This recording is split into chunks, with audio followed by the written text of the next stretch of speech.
আলাইকুম, সবাই কেমন আছেন? আশা করছি যে যেখানে আছেন ভালো আছেন, সুস্থ আছেন। আমরা আলহামদুলিল্লাহ ভালো আছি। এই যে নাস্তা বানানোর পর এখন আমি মুরগিটা আলাম ভিজাই নিলাম, কারণ কালকে রাত্রে আনা হয়েছে। এটার কাটা হয়নি, আমি ওইভাবে রেখে দিয়েছিলাম, তাই ভেজে নিলাম। বাচ্চাদের মুরগিটা রান্না করে দিব, আর আমাদের জন্য দেখি কি রান্না করতে পারি। এখনও কোনো প্রস্তুতি চলে নেই, মানে সিদ্ধান্ত হয় নাই। দেখি কি রান্না করতে পারি, আগে ওদেরটা রেডি করি। ভিজতে থাক, নাস্তাটা খেয়ে আসি। এই যে আজকে দুধ গরম করছি, আজকে আর ডিম টম কিচ্ছু করি নেই। দুধ দিয়ে আর এই যে পরোটা দিয়ে ভিজাই চলতেছে খাবার।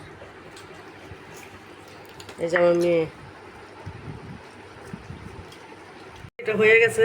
এখন আমি পোলাও বসাইতেছি, ভাতও হয়ে গেছে, কারণ আমি মুরগির তরকারিটা দেখাতে পারি নাই, তাড়াহুড়া করছিলাম, গ্যাস ছিল না। তাই এখন পোলাওটা বসাই নিতেছি, এটার ভিতরে বেরেস্তা করে নিতেছি। এই যে চাউলটা ভেজে নিতেছি ভালোভাবে, বেরেস্তা উঠাই নিছি।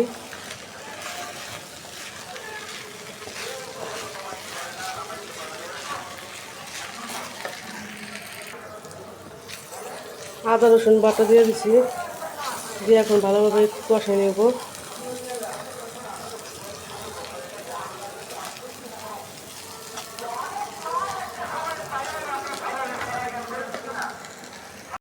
পানি দিয়ে দিছি, কাঁচামরিচ দিয়ে দিলাম 4টা,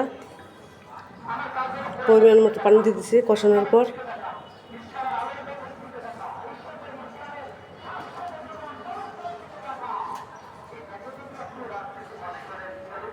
এই দেখেন পোলাওটা হয়ে গেছে ঝরঝরা। এখন আমি ঘি আর বেরেস্তা দিয়ে দেবো উপর দিয়ে, তারপর বসে আমি চলে যাব, দমে দিয়ে চলে যাব গোসলে। ধোয়া মোছা শেষ, রান্নাঘরের দেখেন অবস্থা, ধোয়া সব ধুইছি, এগুলা ধোয়া মোছা শেষ।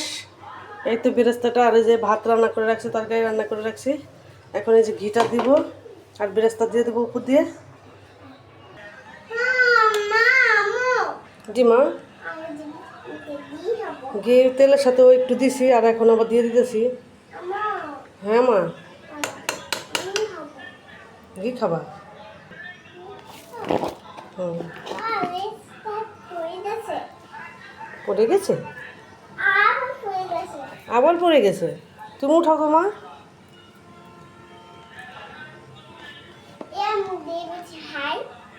খাও। এই যখন দমে বসায় চলে যাব।